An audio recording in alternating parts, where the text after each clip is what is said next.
दोस्तों आज मैं जो आपको बुक समरी बताने वाला हूँ ये मान के चलिए बहुत इंपॉर्टेंट है। लॉन्ग टर्म इन्वेस्टर हो, वैल्यू इन्वेस्टर हो, ग्रोथ इन्वेस्टर हो, ये बुक आपके बहुत काम आने वाली है।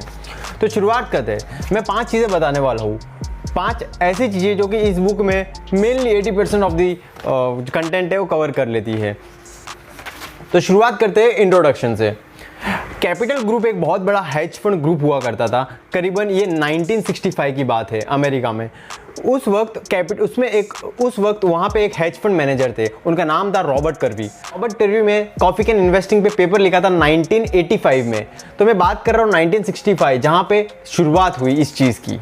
मेरे हस्बैंड की भी पोर्टफोलियो आप ही मैनेज कर दीजिए, जो रॉबर्ट कर्वी को कहा उन्होंने। रॉबर्ट कर्वी ने हाँ कहा और उनकी पोर्टफोलियो जब एनालाइज की कि उसके हस्बैंड ने कौन कौन से स्टॉक लिए थे, तो रॉबर्ट कर्वी ने देखा कि ये वही स्टॉक्स है जो उनकी वाइफ के लिए वो मैनेज करते थे, खरीदते थे। हाँ, लेकिन इसमें एक ट्विस्ट है, उनके हस्बैंड बेचना भूल जाते थे, बेचते नहीं थे। जो रॉबर्ट कर्वी खरीदते थे उनके वाइफ के लिए, वो उसके हस्बैंड भी खरीद लेते थे स्टॉक्स। लेकिन रॉबर्ट कर्वी जब बेचते थे वो बेचता नहीं था, उनके जो हस्बैंड है। तो ये सब हुआ कैसे? 20 साल तक रॉबर्ट कर्वी ने जो स्टॉक्स खरीदे वो उसके क्लाइंट के हस्बैंड ने भी खरीदे, लेकिन जो बेचे उसने बेचे नहीं। 20 साल में जो रिटर्न मिला है, रॉबर्ट कर्वी ने देखा कि बहुत ही ज़्यादा था। उस टाइम जो रिटर्न था वो एकदम काबिल तारीफ था। तो रॉबर्ट कर्वी ने कुछ पेपर्स लिखे कॉफ़ी कैन इन्वेस्टिंग के बारे में। कॉफ़ी कैन इन्वेस्टिंग मतलब एक बार स्टॉक्स खरीदो, बाद में भूल जाओ, और लॉन्ग टर्म में उसके रिटर्न्स बहुत मिलने वाले हैं। इसी के ऊपर पूरा बुक है। इस वीडियो को मैं 5 भाग में डिवाइड करूंगा, 5 ऐसी बातें जो कि आपको जानना बहुत ज़रूरी है इस बुक में। तो पहला टॉपिक रहेगा लॉन्ग टर्म इन्वेस्टिंग। दूसरा रहेगा अवॉइड इंटरमीडिएटरीज, यानी कि जो है म्यूचुअल फंड मैनेजर्स और जो ब्रोकर्स रहते हैं उनको। तीसरे पार्ट में मैं बताऊंगा types of business. Fourth part में मैं बोलूँगा कैलकुलेशन, कैसे करते हैं कॉफी कैन इन्वेस्टिंग की कैलकुलेशन। और फिफ्थ पार्ट में मैं कंपाउंडिंग इंटरेस्ट के बारे में बताऊँगा। जो पहला पार्ट है लॉन्ग टर्म इन्वेस्टिंग का, इसके बारे में मैं आपको बताना चाहता हूँ। देखिए, राहुल द्रविड़ और सहवाग, इन दोनों का जो रन रेट है, आपको मैं भी कहूँगा तो आप सीधा बोल दोगे कि सहवाग का रन रेट ज़्यादा रहता है, लेकिन नहीं। इस डेटा को देखिए और मुझे बताइए किसका ज़्यादा है।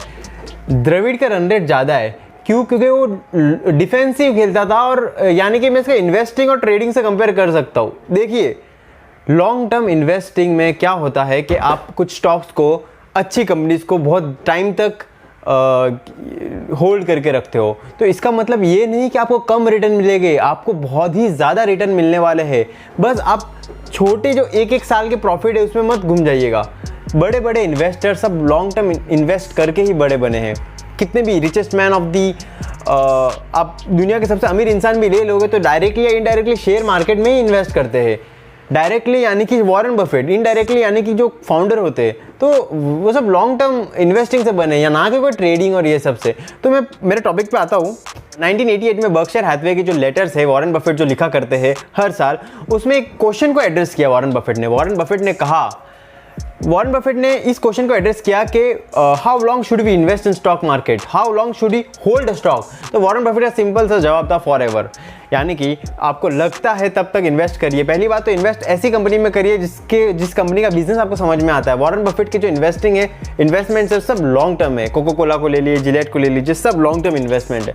तो लॉन्ग टर्म का अब देख रहे हो कितना बड़ा बेनिफिट मिलता है आपको। मैं आपको प्रोबेबिलिटी ग्राफ बता रहा हूँ। ये देखिए प्रोबेबिलिटी ग्राफ है, इसमें पता चलेगा कि कितने प्रोबेबिलिटी बढ़ जाती है आपके रिटर्न्स, अच्छे रिटर्न्स की, अगर आप जितने टाइम होराइजन को बढ़ाते हो। एक और एग्जांपल लेता हूँ आपको। आपने कभी डाइस फेंक के देखा होगा, तो डाइस में आपको 1 से 6 तक कोई भी नंबर आ सकता है। प्रोबेबिलिटी सबकी इक्वल होनी चाहिए, लेकिन 10 बार फेंकोगे तो इक्वल नहीं होगी। हो सकता है एवरेज नंबर 6 आए, हो सकता है 5 आए। 100 बार या 1000 बार फेंक के देखिए और देखिएगा एवरेज नंबर 3 आएगा। जब लॉन्ग टर्म पीरियड जुड़ जाता है तो उसकी जो असली जो वर्थ है वो निकल आती है। शॉर्ट टर्म में कोई बोल नहीं सकता। दूसरी बात, अवॉइड इंटरमीडिएटरीज, यानी कि जो हेज फंड, इंडिया में तो hedge fund managers, hedge fund कम ही लोग हाई इंडिविजुअल नेटवर्थ के लिए होता है, लेकिन आप जो म्यूचुअल फंड भी करते हो तो उसमें फीस का बहुत बड़ा ध्यान दीजिएगा। मैं आपको एक डेटा बताता हूँ, 1 लाख रुपए अगर 40 साल तक इन्वेस्ट होते हैं तो उसकी फीस में बस में फ्लक्चुएशन कर रहा हूँ और देखिए कितना बड़ा फर्क आ जाता है। एक में ETF में इन्वेस्ट कर रहे हो जिसमें कि 1 लाख अगर 40 साल तक इन्वेस्ट करते हो तो एक में मैंने फीस ली है 0.01% और दूसरे में जो फीस ली है मैंने 2.58% फीस ली है। तो आप जानकर हैरान हो जाओगे कि डिफरेंस कितना है। देख लीजिए, एक है 1 करोड़ 11 लाख, एक है 2 करोड़ 58 लाख, यानी कि फीस, छोटी छोटी जो फीस है वो लॉन्ग टर्म में बहुत बड़ा गैप क्रिएट कर लेती है। और ब्रोकर्स और ये सब का काम क्या है कि आपको बार बार कॉल लेके आपसे ट्रांजैक्शन कराना, जो ये ट्रांजैक्शन कॉस्ट बहुत है। एक बार आप एनालाइज करिएगा कि आपका ट्रांजैक्शन कॉस्ट कितना हुआ है। आप एक बार बेचते हो तो आपको सेलिंग कॉस्ट, फिर आप में टैक्स और टैक्सेस भी लग सकते हैं और अलग अलग कॉस्ट रहते हैं। इसलिए आप बार बार बेचिए और ख़रीदिए मत, कोई भी ब्रोकर की या फिर न्यूज़ सुन के नहीं, खुद से एनालाइज करिएगा। स्टॉक इन्वेस्टमेंट एक आर्ट है और एक साइंस भी है, तो ज़्यादा ट्रांजैक्शन मत करिए। या ट्रेडिंग को तो मैं पहले ही अवॉइड करना चाहता हूँ, ट्रेडिंग को तो मैं आपको सजेस्ट नहीं करूँगा कभी करने के लिए। तो वॉरेन बफेट ने एक बेट रखी थी 10 साल के लिए, 10 साल तक उन्होंने बोला था कि जो इंडेक्स होते हैं, यानी कि इंडिया में अगर निफ्टी और सेंसेक्स पकड़िए हमारे इंडेक्स है, यूएसए में हो, तो वॉरेन बफेट ने कहा था हेज फंड मैनेजर्स को, चैलेंज किया था कि आप इंडेक्स से ज़्यादा 10 साल में रिटर्न दिला के दिखाओ। हेज फंड मैनेजर्स बहुत ही क्वालिफाइड रहते हैं, उनको बहुत नॉलेज होती है स्टॉक मार्केट के बारे में, लेकिन 10 साल के बाद पता चलता है कि हेज फंड मैनेजर्स ने उसके आसपास भी रिटर्न नहीं दिया जो कि सिर्फ इंडेक्स ने दिया। मैं बताना चाहता हूँ इंडेक्स मतलब मोस्टली बड़ी बड़ी कंपनियां होती है इसमें इंडेक्स में। तो अभी मैं आपको बताना चाहता हूँ कि ये हुआ कैसे, इतने पढ़े लिखे हेज फंड मैनेजर्स को इंडेक्स फंड ने कैसे बीट कर दिया। इसका रीज़न यही है कि वो फीस बहुत चार्ज करते हैं। आप 2%, 3% और उससे ज़्यादा चार्ज करते हैं, फीस बहुत ज़्यादा रहती है। अगर आप ETF में इन्वेस्ट करते हो तो 0.01% है। मैं बोलना चाहूँगा आप ETF के बारे में सर्च करिए और उसमें इन्वेस्टमेंट करना स्टार्ट कर दीजिए रेदर देन म्यूचुअल फंड। उसके बाद टाइप ऑफ बिजनेस, आपको मैं फोर्थ पॉइंट आपको मैं बताने वाला हूँ कि कैलकुलेशन कैसे करें।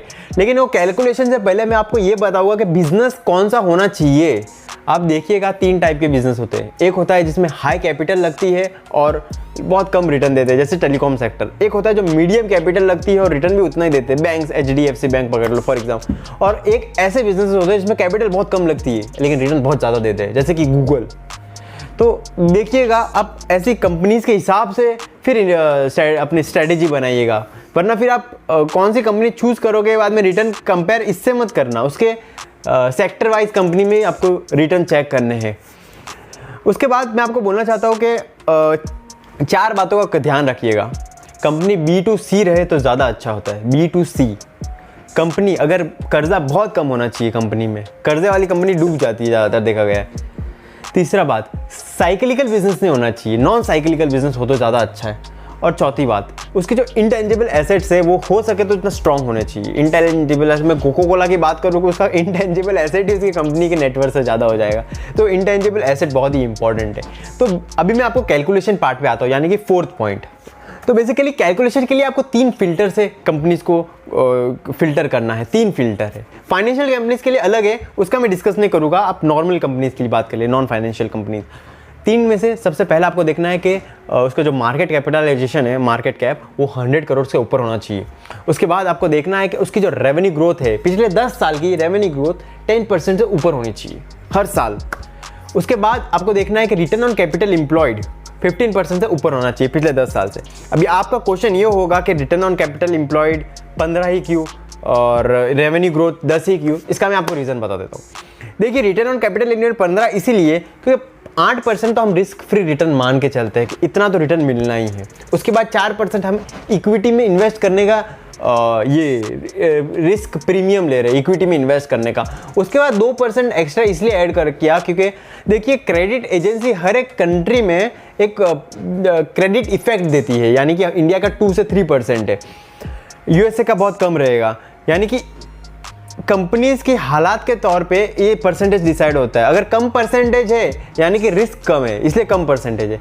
ज़्यादा परसेंटेज है मतलब 3% यानी कि रिस्क ज़्यादा है, इसलिए हम इन्वेस्ट करने पे हम ज़्यादा रिटर्न मांगेंगे। तो 15% बहुत कैलकुलेटिव वे में ऑथर ने लिया है। उसके बाद रेवेन्यू ग्रोथ 10% ही क्यों है। तो रेवेन्यू ग्रोथ का एक बात ध्यान लीजिए कि अपना जो हमारा जो जीडीपी है वो 13% है ग्रॉस, 13 या 13.5 पिछले 10 साल से देखा गया।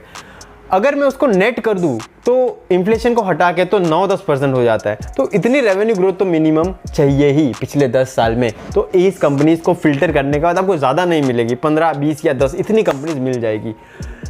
इंटरेस्टिंग सी बात यह है कि आपको ये हर साल करना है। हर साल के बिगिनिंग में ऐसा करिए, ये प्रोसेस करिए और इन्वेस्ट कर लीजिए। अपने आपको जितनी इन्वेस्ट करनी है कैपिटल सब में इन्वेस्ट कर लीजिए और भूल जाइए। आपको मैं बोलना चाहता हूँ इस वीडियो के एंड में मैं आपको बताने वाला हूँ एक सैम्पल कॉफी कैन इन्वेस्टिंग की एक पोर्टफोलियो बताने वाला हूँ जो 2017, क्योंकि बुक 2017 में लिखी गई है तो आप 2020 के हिसाब से कैलकुलेट कर सकते हो। उसके बाद पावर ऑफ कंपाउंडिंग की बात करें। पावर ऑफ कंपाउंडिंग के बारे में क्या बात करूँ, ये तो एक ऐसा टॉपिक है जिसमें पूरा वीडियो बन सकता है। पावर ऑफ कंपाउंडिंग तो पावर ऑफ कंपाउंडिंग को मैं रहने देता हूँ। आपको सबको पता रहेगा चक्रवर्ती ब्याज, यानी कि जितना लॉन्ग टर्म, इसे हम फर्स्ट पॉइंट से रिलेट कर सकते हैं। लॉन्ग टर्म इन्वेस्टमेंट करोगे तो ही पावर ऑफ कंपाउंडिंग का मजा लेने मिलेगा।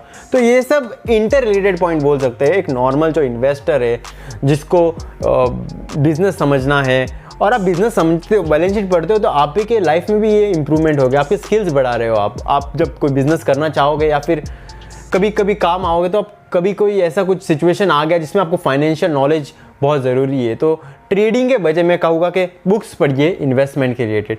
इस चैनल को सब्सक्राइब करिएगा अगर आपने एंड तक इस वीडियो को देखा, और प्लीज़ इस वीडियो को लाइक करिए और शेयर उनके साथ करिए जो कि ट्रेडिंग करते रहते हैं, बार बार इन्वेस्टमेंट में फोकस नहीं करता है। Thank you.